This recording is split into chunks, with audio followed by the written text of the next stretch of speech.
think the voters are very informed, and the voters are very bold, and the voting environment is very different. Mm-hmm. Sun Tzu, the battlefield tactician from ancient China, famously said, as rule number one of war, that you do not fight the last war. If you fought the last war and you won using certain methods and certain tactics and tricks, do not assume that you are going to fight the next war the same way you fought the last war and expect to win. You are fighting in a different battleground. Even if the space is the same, the moments have changed, the times have changed, the combatants have changed, the ammunition has changed.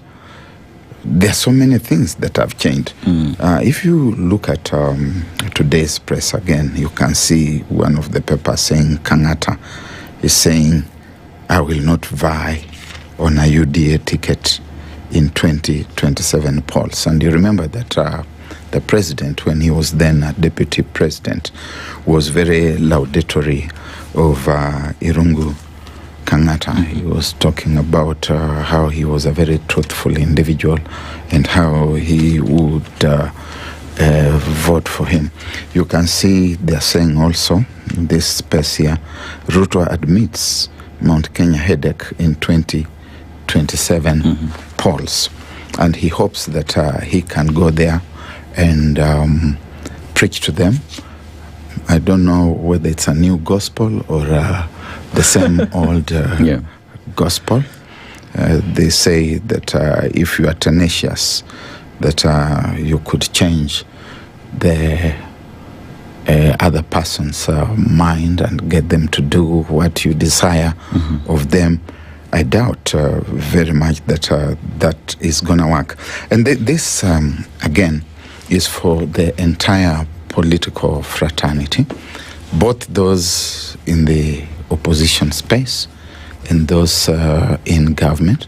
I do think that the room exists for the wild card, the unknown factor, because there's a sense in which the country continues to be subjected to legacy politics.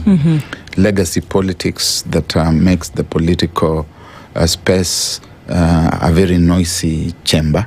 You could almost equate it to a lunatic asylum, where the lunatics are screaming at one another, screaming invective and screaming unprintable things that even have got to do with people's body parts, the same way we used to do when we were little boys and girls growing up in the estates of this country.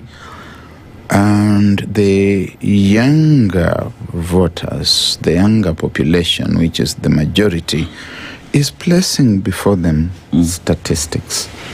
The younger people, the millennials and the Gen Zs, are placing before you statistics. They're saying we don't like this finance bill because of the following factors.